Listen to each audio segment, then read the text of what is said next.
Welcome to online class. Today we will discuss about 6th class computer book. Chapter number first. The name of the chapter is computer language. Language means भाषा. जैसे हम किसी के साथ बात करते हैं तो भाषा जाननी ज़रूरी होती है. एक दूसरे से हम बात करने के लिए भाषा का यूज करते हैं. जैसे इंग्लिश होता है, हिंदी होता है, तेलुगु होता है, तमिल होता है. उसी तरह की भाषा का प्रयोग करके हम एक दूसरे से बात करते हैं.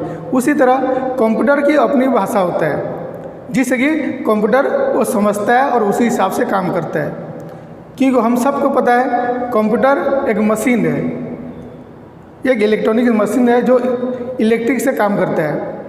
तो इसका भी अपनी तरह से कुछ नहीं कर सकता, उसको करवाना पड़ता है.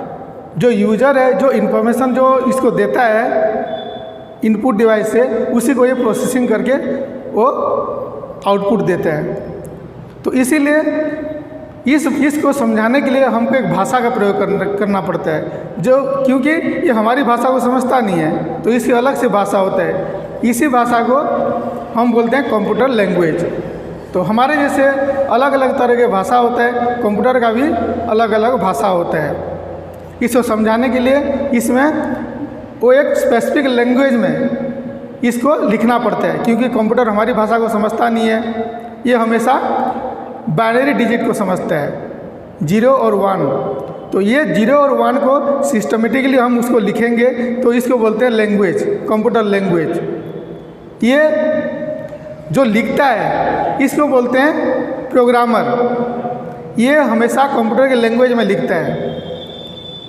ये जो लैंग्वेज लिखने के बाद ये कंप्यूटर में इसको डाला जाता है और कंप्यूटर, ह्यूमन बीइंग और कंप्यूटर के बीच में ये भाषा, ये इंटरफेस बनता है. तो ये जो कंप्यूटर की भाषा है ये मेनली 3 टाइप के होते हैं: low level language, high level language, अब 4G लैंग्वेज, अब तो 5G भी आ गया. तो इसी लैंग्वेज का यूज करके वो प्रोग्रामिंग लिखा जाता है और उस प्रोग्रामिंग से हमको कंप्यूटर ये समझता है और हमको आउटपुट देता है. अब ये लैंग्वेज जो है इसमें एक मशीन लैंग्वेज यूज होता है जो कि सिर्फ कंप्यूटर समझता है. जो 0 और 1 जो बाइनरी डिजिट जिसको बोलते हैं उसी से लिखा जाता है. जो कंप्यूटर खाली समझ सकता है उसको कंप्यूटर में डाला जाता है और प्रोग्रामिंग किया जाता है ताकि वो हमको आउटपुट दे सके. तो ये कंप्यूटर जो है, ये मशीन लैंग्वेज जो होता है वो हमारी समझ में नहीं आता, लेकिन कंप्यूटर की समझ में आता है. इसको ये बहुत एफिशिएंट होता है, एक्यूरेट होता है. और दूसरा होता है एसएमएल लैंग्वेज. एसएमएल लैंग्वेज वो होता है जो कि रिटन प्रोग्राम होता है, जो हमारी भाषा में लिखा जाता है. इसको कंप्यूटर कन्वर्ट करता है अपनी लैंग्वेज में. तो इसी हिसाब से कंप्यूटर काम करता है. तो इसी को कहते हैं लैंग्वेज. अब ये लैंग्वेज जो होता है ये अलग अलग तरह के लैंग्वेज होता है, डेवलप होता है अलग अलग उपयोग के लिए. तो इसमें आते हैं C++, फोर्ट्रेन, कोबोल और अब चल रहा है जावा.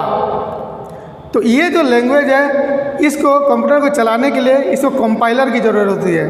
कंपाइलर क्या करता है, हमारी लैंग्वेज को मशीन लैंग्वेज में कन्वर्ट करता है, मशीन लैंग्वेज को हमारी लैंग्वेज में कन्वर्ट करता है और ये कंप्यूटर को आउटपुट देता है. तो इसी हिसाब से जो लैंग्वेज होता है इसको सीखने के लिए हमको पहले बेसिक सीखनी पड़ती है.